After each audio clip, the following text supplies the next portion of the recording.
When I got laid off, it was actually one of the best days of my life. I was sitting there as an art director and graphic designer at one of the biggest magazine publishing companies in the world, making good money finally, but just miserable. And I was just sitting at my computer going, just take the money, Diana, just get through it. And then I got laid off. And it was like, wow, this is an opportunity. The universe is pushing me off the cliff. I needed to be pushed off that cliff. Entrepreneurship is something I knew I wanted, but I thought maybe when I was 40. And so I know there was like that breadcrumb, that desire within me the whole time, but I had no idea it was going to come to fruition. My password was travel the world 2020 exclamation point for a long time. I was doing like my goals as my passwords and stuff. And it just had kind of died, I thought. And again, with those breadcrumbs, they're there for a reason. Like you're not just desiring those things out of nowhere. Yeah, it started last June and I just went for it. And I've been traveling ever since. And it's been a ride and it's been epic. Running a business from the road is, I'd say, actually the hardest part. Isn't the time zones. It's not the money. It's like wanting so deeply to explore the world and also giving as much attention to my business. You know, that's been interesting. So. Hello, everybody, and welcome to another episode of the show. This week, I have a super special guest. We've got Diana Davis on. I'm so excited to have her and to tell you the stories of how we met and then dive into all things entrepreneurship. Diana, welcome to the show. Hello. Thank you for having me. So it's a really funny story of how we met. The listeners know that I'm gluten-free mostly, and that I absolutely love Flowercraft Bakery. And so anytime I am on Instagram and they repost something, I always like have a look at it, but I've never actually then gone to see like who they're reposting. But that day you were there and you shared something about, I think I remember it was like something about hiking on your own or something like that. Yeah, kind of having a solo day and how important that is. And yeah, exactly. And I was like, oh my gosh, I need to know who this person is. This is like me.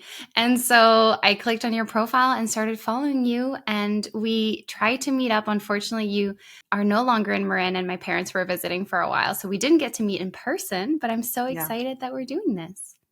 You never know. Marin is still like top of my list, has a very special place in my heart. For those of you who don't know me, I'm nomadic and have been for over a year. And I'm definitely craving home. So if anyone wants to put in any votes, I'm here for it. So maybe we'll cross paths in person again for sure. I would love that. And we'll definitely get into your nomadic lifestyle. I'm excited to hear more. But for the audience and the listeners, can you tell us a little bit more about who you are and what you're up to today? I always love at my retreats that I host and in my containers, really just like shedding what we do and just like, who are you really as a human? So I love that question. As a human, I am a full-blown Gemini sun, full-blown Sagittarius moon. And why I say that is because I'm in Lake Como right now for a week of my nomad journey. I've been bopping around like crazy. I just got back from Amsterdam. I don't even know, not back. Back means nothing to me right now.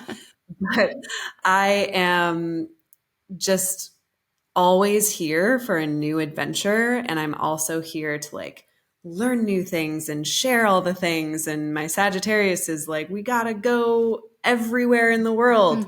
So that's a big part of who I am. I love to just like chat and keep in touch with my people. And I'm a rancher's daughter. I'm from Colorado and my dad's a cowboy. And that has a lot to do with kind of my grit and my perseverance and my resilience and my entrepreneurship side. But what I do is I'm a business coach for creative entrepreneurs specifically. So I used to be a photographer and a graphic designer. And I built my own business after getting laid off from the magazine industry in New York City. And I am so passionate about letting artists and healers, consultants, anyone who has a heart-centered gift that they're trying to make money at, to know that it's possible to be your real thing. Mm-hmm. Like you can replace the 9 to 5 and really do this as a life and not compromise your actual life. Like actually have a dream life where your business revolves around that versus hustling and burning out and all of that, which I have done. So that's a little bit about me. I love it. I've also burnt out. I basically in 2020, I think was the height of my burnout. I was an entrepreneur of a co-founder of a tech startup, which was very different than what I do now. Wow. And so, yeah, burnout is something we talk about a lot here.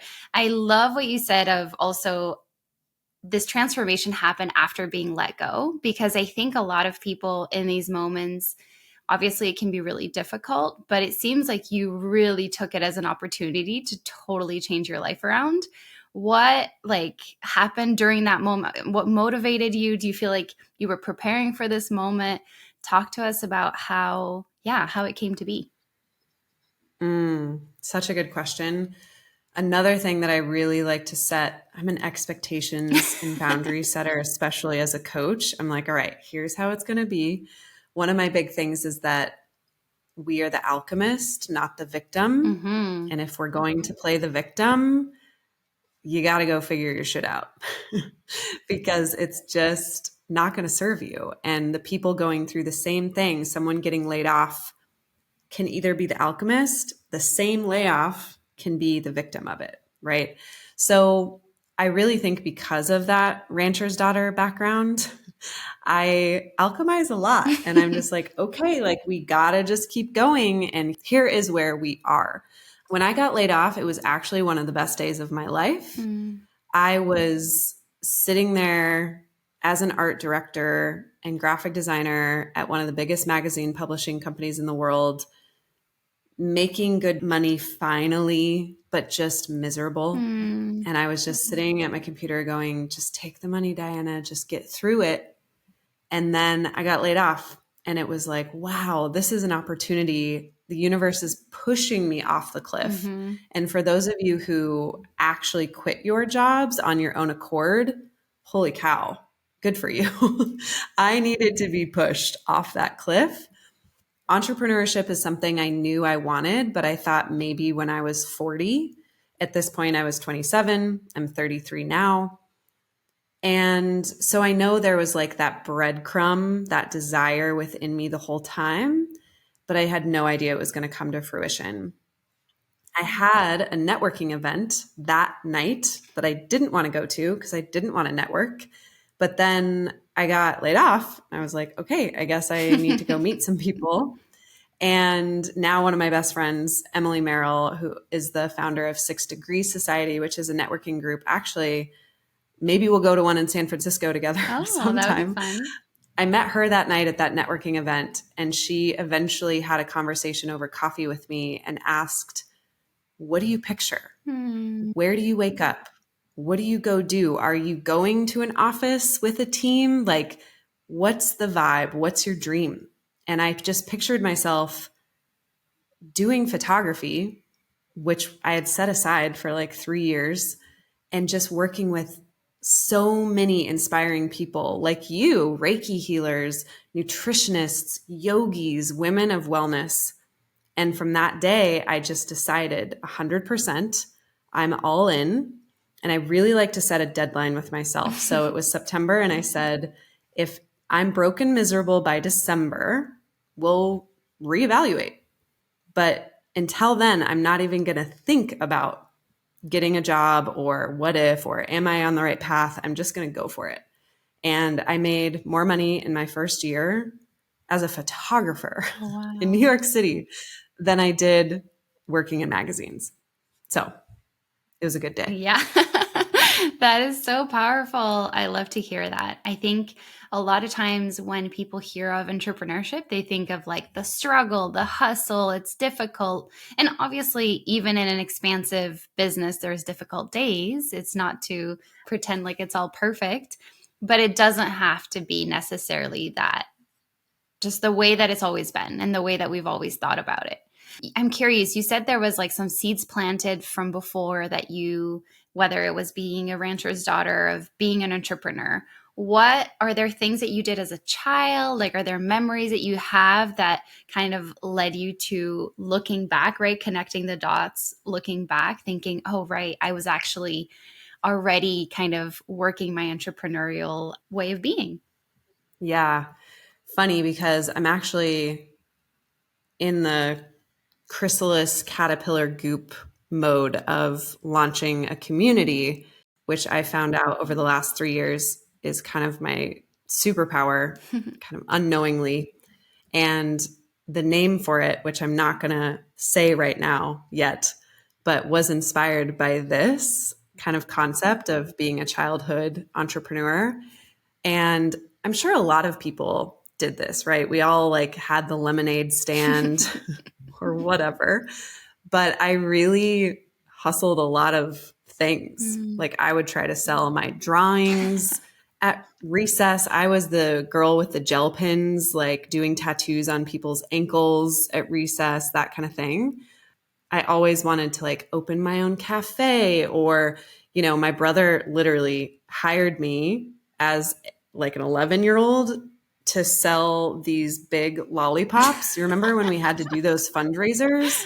And so he was like, I have to do this. You're going to do this for me. Yeah. And I went to, which is so like ranch life, we would go to the auction every Monday and just hang out. It was like a social setting. I was selling all these big lollipops, like the sphere lollipops that looked painted, you know what I'm talking about, like throwback, with these old men in overalls with these big lollipops in their cheeks. There was always something that I was doing. So yeah, it started from a young age, I think. And my dad quitting his big corporate thing to ranch full time, which isn't exactly always lucrative. Yeah. It's like a big risk, and it's truly following a passion. He's actually on my podcast, which, oh my gosh, I think you would love that episode. It's so cowboy wisdom amazing. But seeing him take that leap, even though it wasn't necessarily safe, really gave me a lot of permission. And then when I was in New York, I had moved there without a job, without a plan. I happened to network my way into the magazine world, luckily.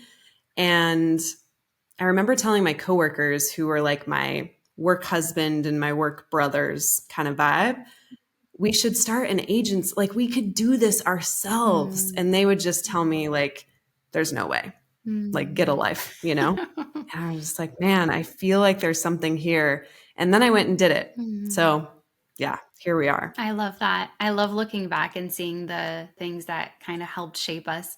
For me, it was I would do mud pies like so originally I'm French. And so I spent all my summers in France, and I'm the youngest of four, and most of my siblings are much, much older. So I spent a lot of time on my own in the backyard, and I would create these mud pies and like have a little restaurant and, enjoy. And then now one of the things I'm really passionate about is healthy food and just like nourishing people.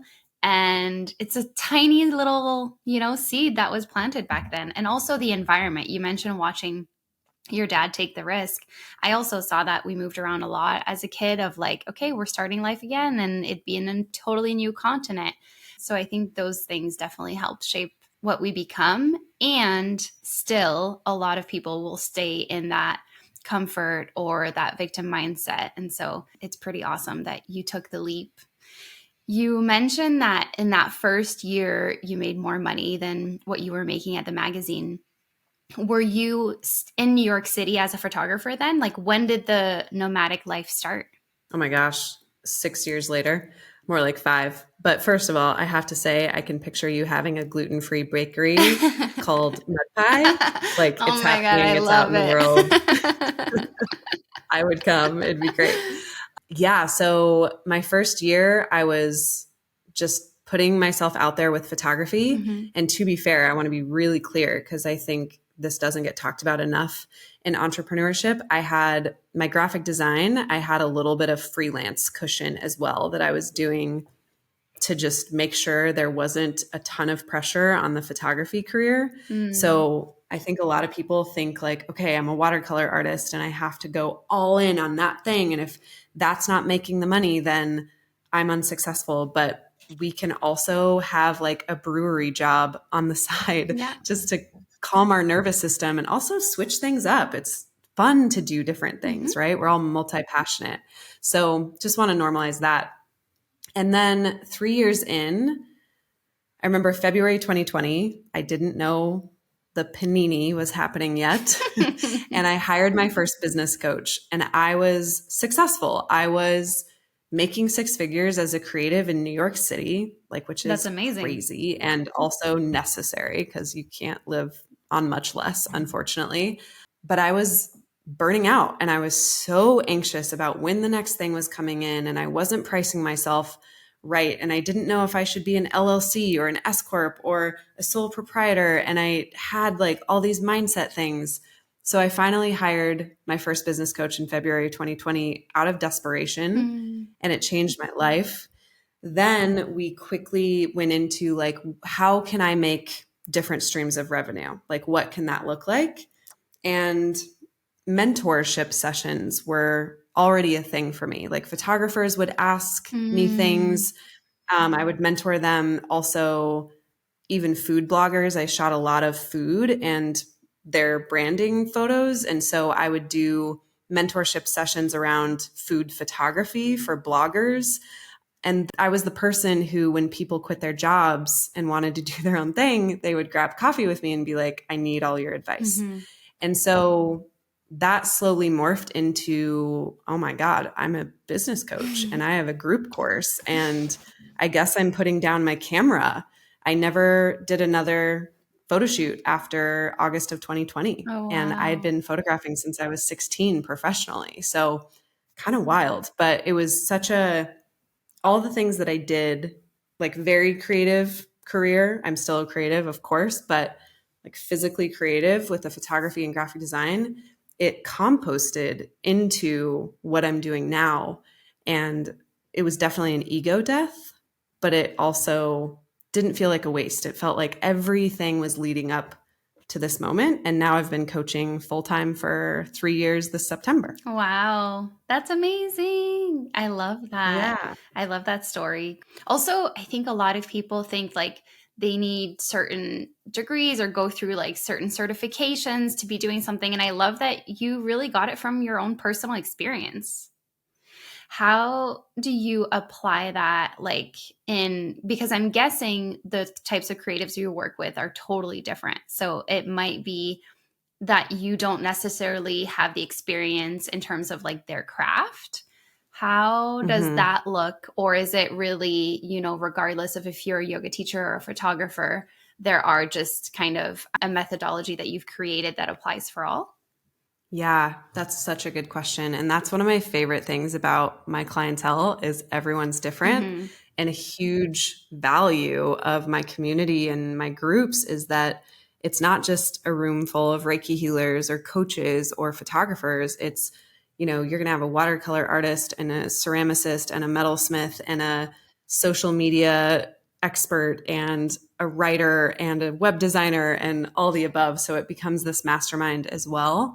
I'm all about getting creative with your business. Mm. As a creative business, we should be getting creative with our business. I am anti blueprint. I have trainings and modules and methodologies, of course, but I'm always going to be the coach that's like, I can tell you one thing, but how do you want to feel about it? Is a group course a very successful way to make money without spending a lot of time? Yes.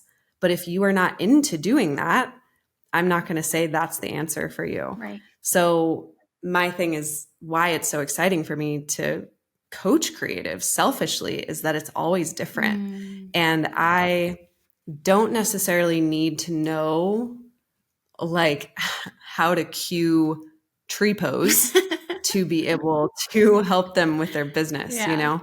Most things I'm really well versed in because I'm so obsessed with hanging out with those people and doing those things anyway. Like I'm pretty woo.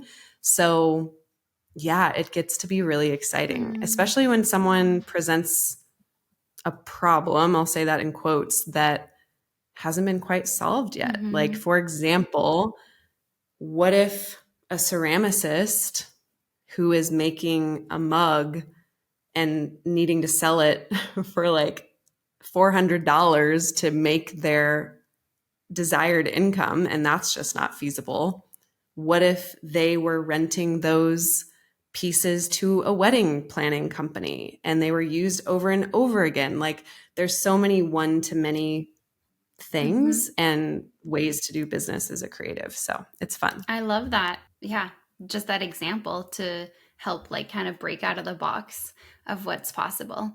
That's really beautiful. And I love what you said about working with different kinds of people, because I feel the same, whether it's through my Reiki healing or I'm also a vitality coach. So I help people unlock their vitality through different ways. And that's been really cool because some people it's more on the business side. Some people it's, I want to be healthy and like get back or lose weight and get back on track or whatever. I don't actually like using that word at all, but just feel my best self. And so it's fun to be able to, accompany people through whatever they're going through. And I feel like coaching is also such a, one, there's an aspect of accountability, and on your end, it's definitely creativity, and also like being a cheerleader and just like continuing to help people know that they have it within themselves. I feel like that's just a continuous thing we could all use a lot more of. Totally. And just entrepreneurship can be so lonely and so debilitating if you let it be. You know, we think of, did you have a corporate job originally? You said, yeah. I mean, I was in corporate, then I went to grad school for social entrepreneurship. I started a tech startup and then switched to being a Reiki healer and vitality coach. So casual, first of all. Yeah. And it's like, we think entrepreneurship is just, we've got to just pull ourselves up by our bootstraps and really just get after it. When we think about corporate or any other job, we usually have a boss, we have colleagues, we have all these people around us to support our growth and our direction. And so to be doing it alone is kind of wild, you know? So I think that's honestly the most important lesson that I learned doing it alone for 3 years is my mental health and how far I could have gone if I would have had support those first 3 years. But I'm grateful that I didn't, because I wouldn't be able to coach the way I do. But yeah, it's important. Yeah, I love that. And so when did you said the nomadic life started kind of 5 years later? Where in your journey, how were you like, I'm going to travel the world? How did that happen? Yeah. So I was with a partner for 6 years, starting the second year of my New York City stint. And we were going to travel the world because we couldn't agree on somewhere to live together that wasn't in New York City. We're like, we're just going to travel. So we were going to do that in 2020. We even had a deposit down with a company called Remote Year. Oh, yeah. They still have my money, so I need to use that at some point. But obviously, 2020 didn't happen, and I'm so grateful because it wouldn't have been good. I ended up moving to Denver, which I'm from Colorado. I wasn't super stoked about that, but willing to sacrifice and compromise. And then everything basically imploded and ended June of last year. And the minute we actually decided this is done, I was just like, I'm out. I literally had 6 months planned by that night. Just like, this is a dream that I'd been like, my password was travel the world 2020 exclamation point for a long time. I was doing like my goals as my passwords and stuff. And it just had kind of died, I thought. And again, with those breadcrumbs, they're there for a reason. Like, you're not just desiring those things out of nowhere if they're truly your desire. So yeah, it started last June and I just went for it and I've been traveling ever since. And it's been a ride and it's been epic. Running a business from the road is, I'd say, actually the hardest part. Mm. Isn't the time zones. It's not the money. It's like wanting so deeply to explore the world and also Mm. giving as much attention to my business. Yeah. You know, Yeah. that's been interesting. So, I'm sure. And I mean, I love that story again from something that could have, you know, like a breakup or a heartbreak or whatever feeling, it could lead you to a road of like, okay, I just need routine. I just need comfort. I just need something safe and stable. And you were like, no, there's this thing that I've always been craving. I'm going to go after it and make it happen. So that's really beautiful. How did you yeah. decide where you were going to go? I get that question a lot from random, like Julie on the ferry today. Asks me that. I get to meet all these really cool people. I have just kind of pins in the map and I fill it in between. So, for example, the night that I went through the breakup, I met with a friend and she was like, I'm thinking about getting out of Colorado for the winter. I have sisters in Australia. And I'm like, I'm in. No Let's go. way. I've never been to Australia. It's on the list. She actually didn't end up coming. I did the whole journey on my own. I did Australia for like 2 months and then New Zealand for a month. And so much personal development in that, like hiking to mountaintops alone in New Zealand. Hmm. And then, for example, right now, I'm in Lake Como. Right before that, I was in Amsterdam. Amsterdam's just been on my list for a long time. Wanted to check it off. My friend is having a wedding in Positano, and so I need to be at that in like 2 weeks. Literally, I bought my ticket for Lake Como on, when was it? On Friday, and I was leaving Sunday. I might have even bought it Saturday. Mm. So it's just, when it's just me, myself, and I just know I've got it, Mhm. and I'm like, I'll figure it out. I don't know where I'm going to be next week, but I got it. Mhm. So it's just kind of a fun thing. It can also be jolting for sure. Yeah, yeah.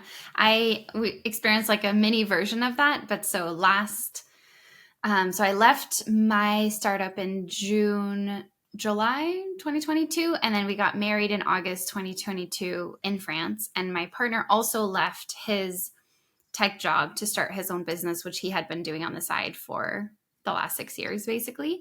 And so we decided to travel Europe for 4 months because it was like, when Mm, else are we going to ever get to? Like, that was our honeymoon instead of like, I don't know, doing this big, insane trip. It was like, let's travel just through different Airbnbs and things throughout Europe. And yeah. it was awesome. And Mm, at the end, I was like, I'm ready to go home. Like, I'm ready to find a home. And it was hmm only 4 months. But how do you, like, you mentioned this a little bit at the beginning. How do you handle that? The, like, on the one hand, wanting to continue to explore, and on the other hand, maybe a need for routine and like stability? Or do you not at all kind of feel that? No, I fully feel that. I don't think I've ever realized this until this conversation, but I think I also kind of like I had the deadline for myself with entrepreneurship. I feel like I just fully committed to this. So part of it's mindset where we're not 1 foot in, 1 foot out. It's like I'm in it Mm-hmm. and I'm committed until I find a place that feels really good. But like I have massive books. I have like 7 books at all times that are actual books. I don't do the Kindle thing, not my jam. I have a bag of crystals. I have my incense. I bought a mug in Copenhagen because I was so tired of Airbnbs not having big enough mugs for my matcha. So, I try, it's actually right here. I try to create little things that make me feel more grounded, Mm-hmm. really stick to like my calendar. And I'm really big on the boundaries. So really trying to create a calendar that supports me as much as possible. You see a lot of nomads taking calls at like 2 a.m. I've done that a few times only because I had a client at the time in Australia and US like that needed to be in the same group. But otherwise, I really try to be to bed by like 11. These things that, I try to work out and move my body and things that I know will ground me. So that's what I got. Yeah. No, I love it. It makes so much sense.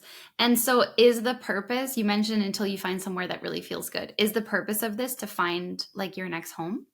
I would say the purpose is like my driving force is that I didn't take my first international trip until I was 27. As a ranch girl, you don't leave the ranch because there's a lot of like hundreds of animals that need taken care of at all times. Right. So that wasn't me taking care of them, but my parents, and you just don't go anywhere. So I mooched off of some of my friends' vacations to like Texas. That was about it. So I didn't start traveling until I was 27, fully international. And so I felt honestly a little bit of scarcity around making it to all the places that I'd wanted to go. And I felt like if I took a 2-week vacation every year, I just would never make it to all of those places, or, even have a place like if you are 75 years old and retired and you finally make it to Lake Como, like some of the people I've met today, which is great. But then you're like, what if you want to go back? These things. So I just was like, I want to just travel so that I can go. Like when I'm in Australia, I'm going to go to Brisbane and then I can go to Sydney and then I can go to Melbourne and then, and just be there versus having to go back and forth. So that's the driver of it. But also, I'm not one of those people who wants to nomad forever. I have friends like that. They're just like, this is my life and I don't have any intent on stopping. I am craving a home and it's like getting louder every day. And I really don't know where. Honestly, I'm not joking. Marin has like top of my list, which I never expected and came through in such a wild, random way. But yeah, so we'll see. Anyone who knows the answer, please DM me. You're the only one who's going to get to that answer. I know. It's funny. It's something we talk about a lot in just our friends group because we are in a very globalized world where it's getting easier and easier to picture yourself in a different place. And my husband is Ecuadorian. I'm French. We live in Marin. And it's also like we're both super far from family. We eventually want to one day start our own family, and it's like, do we want to do it here, like a 9-hour jet lag from me and an 11-hour minimum flight? And then at the same time it's like, okay, but do you want to stop some of the things that you're doing and like because you want that? It's such a complicated question. And then I don't know if you've seen the Netflix documentary that came out not that long ago on blue zones. I know the blue zones, but I haven't seen it. Well, when my parents were here, I was like, let's watch this. And so we watched like one episode a night or whatever. And it's really interesting. And so I've grown up a little bit all over. I grew up in Thailand when I was little. And my parents currently live in between Thailand and France. And they're now going back. They're getting older. They're both 70 or turning 70. And so they're going back to France full time. And they're also like, but is it where we want to live? Like, and when you think about the blue zones, they talk about, how community is so important, the food, the sense of purpose, like all of these things. And I think there is a way to make it happen wherever you are and wherever you choose. And one of the things about North America that I struggle with is the need to have a car for a lot of things. Yeah. Where I personally am in Marin, I'm like close to a ferry. I'm close to a lot of things where I can do things walking distance. But there's so many things to think about when you're like, where do I want to live and what's going to nourish all these different aspects of me? So I'm just very curious to see when you find that answer and the road to that answer. I would love to catch up and hear, whenever that is. Sure. Yeah, honestly, there's this journey even recently has really expanded me. Like there's this group called Yes Nomads on Facebook that's vetted and you have to pay to be in it and recommended. And in Amsterdam, I subletted someone's apartment, and it's trade for like their rent. So they're not making money off it. They're not supposed to. And Cool. that's really enticing to me to have a home base. So I like have my space, but to travel a lot still and rent it out while I'm gone, that kind of thing. So I feel like, just like you said, the world is opening up in so many ways. This generation, it's so wild compared to like our parents, what they had available to them.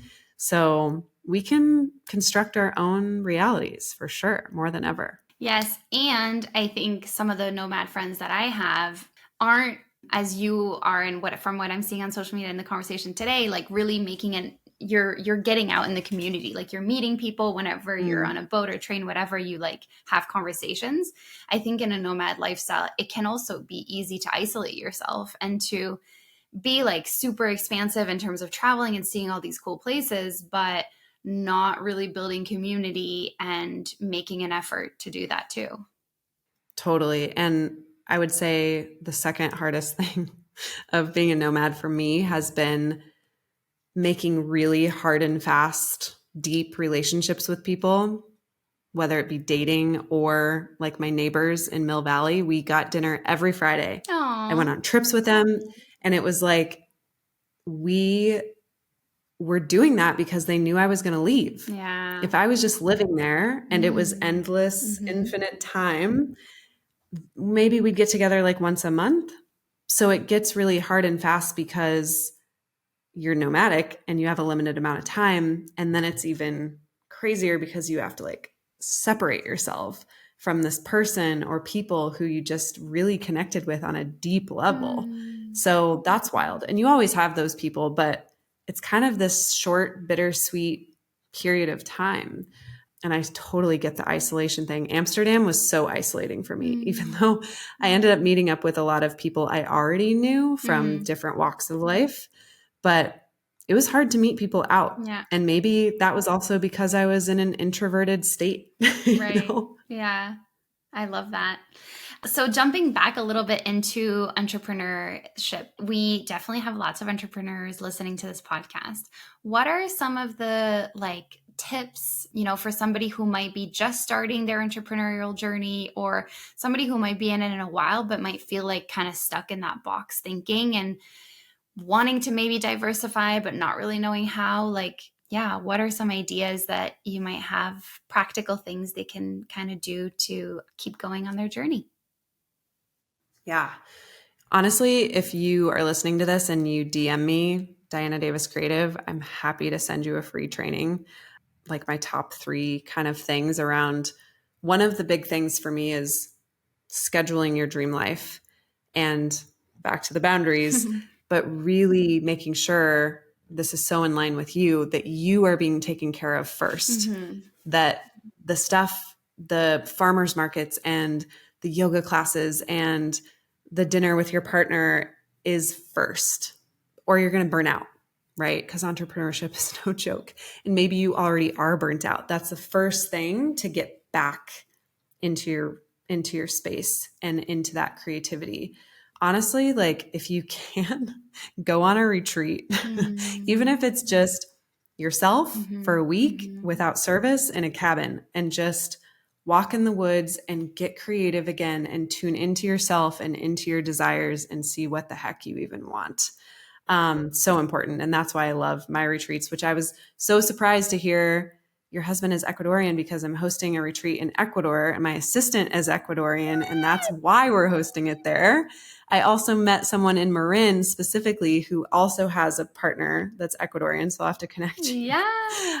Yeah, but that would be number 1, like oxygen mask on yourself first, but not in like an oxygen way, like, oh my God, I need this. Like hopefully it's in I get to do this spacious sort of way. The second thing I really think, especially for creative entrepreneurs, and you're so good at this, is show your face. Like people have to learn to like us, know us, trust us. There are a million photographers in the world. There's a million coaches in the world.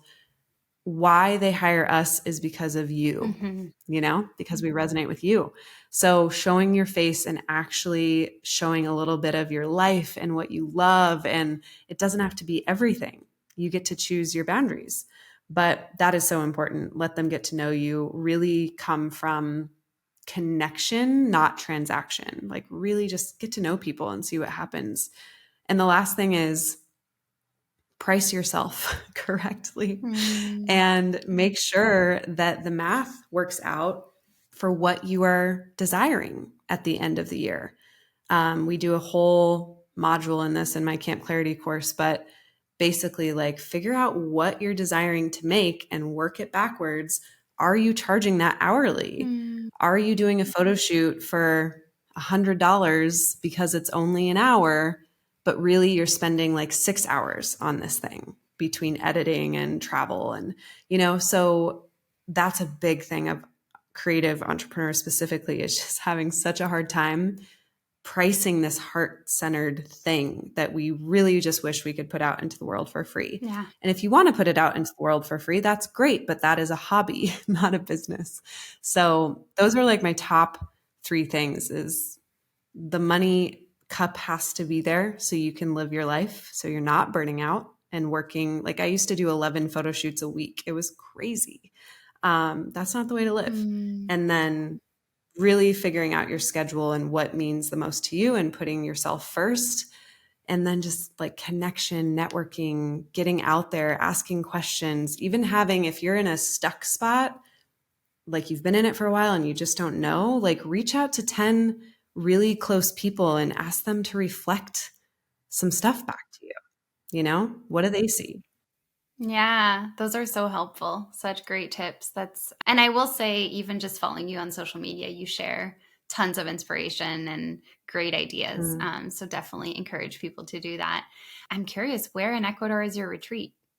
Oh my gosh, I'm so bad at, I'm going to find it so fast. I'm one of those people who ends up like, I can't look at a map and know, but once I'm there physically, Yeah. I'm like, oh yeah, now I got it. But it's basically Puerto Cayo area, Okay. Yeah. like south of Manta on the coast. Yeah. Okay. So Yeah. the coast is the one part of Ecuador that I don't know that much. But the reason I'm asking is because Oh we used to run retreats with my husband my gosh. in Ecuador, and 2 of those retreats is like why I'm doing what I'm doing today. Because on one of them we did a temazcal, which is like a sweat lodge in the Yeah. Wow. Andes, in the mountains, and at the end, the shaman asked, like, okay, so ask the abuelitas, the little grandmother rocks, like what you're here to do. And I very clearly heard, I'm here to heal and to help others heal. And that was like my first kind of calling of, hey, what are you doing in a tech startup? Like, it's time to shake it up. And Wow. then just spending time in the Amazon rainforest and with local indigenous there, like, it is such a rich country in terms of just the culture and the biodiversity in such a tiny little space. So we'll definitely have to exchange notes, and happy to share Yes. all the things. Today, he takes kids, so from American schools, on journeys into the Amazon and the Andes in Ecuador. Wow. Yeah. That's so cool. We could have a conversation for 5 hours. We need to have the coffee date in person. I'm convinced I'll just Yes. fly. Whenever you want, you can, you're more than welcome to stay with us. Pop on by. Thank you. Yeah. But I know we're wrapping up. So I like to end the podcast with a few questions. The first one is, how do you unlock your vitality these days? I need to go out by myself in nature. And the last time I really did that was actually in Mill Valley in Marin. And it was the Matt Davis hike by Stinson Beach. It was like a 6-mile, 3-hour. Oh, the Dipsy? Don't Is it pace part of the me. Dipsy Trail? I think so. Yeah. Yeah, it's a big loop. Yeah. That was incredible. And I just did so much brainstorming and like reconnecting with spirit and the universe and just hearing, giving my space to hear. By the way, pausing for a second. Can you hear that siren? Yeah, but that's okay. That's fine. Sorry. It's life. I can definitely re-say that. It's okay. That's all good. Okay. Cool. I love that answer. The next one is, what are you saying no to these days? I'm saying no to doing things in my business that are somebody else's blueprint, which I'm all about. But sometimes you have to take your own advice. I love that. The next one is, if you could give your younger self one piece of advice, what would it be? Just trust. Trust. It's all laid out for you. You're doing enough. Just follow the breadcrumbs. Don't change anything. Just trust yourself and stop drinking coffee, because that shit gave me so much anxiety. It doesn't do that to everybody, but I really attribute a lot of my younger self anxiety to coffee. So we're matcha girl now. I love that. The last one is actually really a funny one for you. It's just a fun one, and it's what's on your nightstand. But your nightstand keeps changing. Oh my gosh. Yeah, it changes all the time. Luckily, I have a nightstand and a lamp. That is one of my biggest pet peeves when I get to an Airbnb. And I love to read right before bed. And I hate having to get up to shut off the light. Like, are you kidding? Anyway, so that's good. I have a nightstand and a lamp right now. And I have probably chapstick always, because Colorado girl here. It's dry out there. Chapstick always, usually a water bottle. And I'm reading tomorrow and tomorrow and tomorrow. I think that's the amount of tomorrows in the title. It's pretty popular right now. So it's a good one. Yeah, I keep seeing it. I haven't read it yet. Amazing. Yeah, love a good fiction book. Yeah. Thank you so much, Diana. It's been so amazing to have you. We'll add all the things, but just so people, if they're just listening, where can they find you? How can they reach out to you? Yeah, I am, like I said, a Gemini and a half. I love to communicate. I love to share. So, sorry, not sorry. I don't like to apologize. We apologize way too much, but I post a lot on stories. I share my whole life and journey. I would love to hear from you in the DMs, because it's just me over there. And I love to just say hi as a human on this crazy little digital app that we spend so much time on. So Diana Davis Creative. Diana Davis Creative. Perfect. And I will say, I love that when I followed you, you voice noted me. That had never happened to me before. And it was such a, oh my gosh, oh my God, this is like so new, and I love it. Also, I love voice notes. So yeah, just wanted. They're great. That's like literally my lifeline, connecting with my friends. And, we call them our mini podcasts. Yeah. Like, yeah, I'm having coffee with my friend Katie this morning or whatever. So good. Yeah. All right. Well, thank you so much. It was amazing to have you. We'll have to have you back, because I feel like there's so much more we could talk about. And yeah, thanks again. Thank you. Bye, guys. See you next week. Thank you so much for being here, for listening to the show. If you enjoy this episode, please feel free to rate and review, or just share it with a friend. Honestly, word of mouth is how we've been able to grow the show, and it's beautiful to see more and more people coming on every week. If you're enjoying it and you want to tag us on social media that you've listened and that you love the episode, please do so. These are the little things that really go a long way. And as we learned in the conversation with Diana, we need to not be afraid to show our faces, share our story, and also share resources and where we're learning different things. I love to kind of hear the different podcasts and inspirations that you all are listening to, and I know that your friends and family will feel the same. So thank you again for being here and listening. And I know that I mentioned a little bit at the beginning about some of the products or new exciting things you'll be able to see soon. So I am launching a 4-part webinar series of Unlock Your Vitality. And really I'm going to talk more about it in the solo episode as well.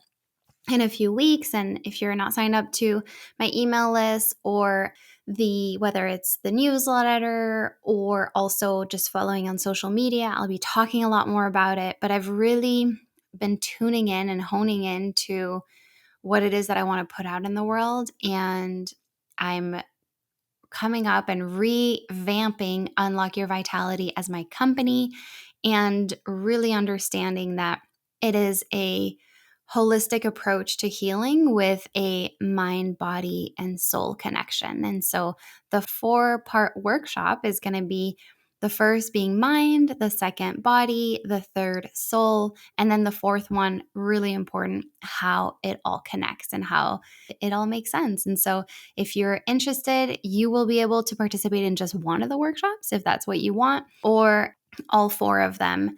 So you'll have that option. Stay tuned. I'm going to add in the show notes the link to sign up to the newsletter so that you can be the first one to find out. And yeah, join us in this live webinar. I'm so, so, so excited.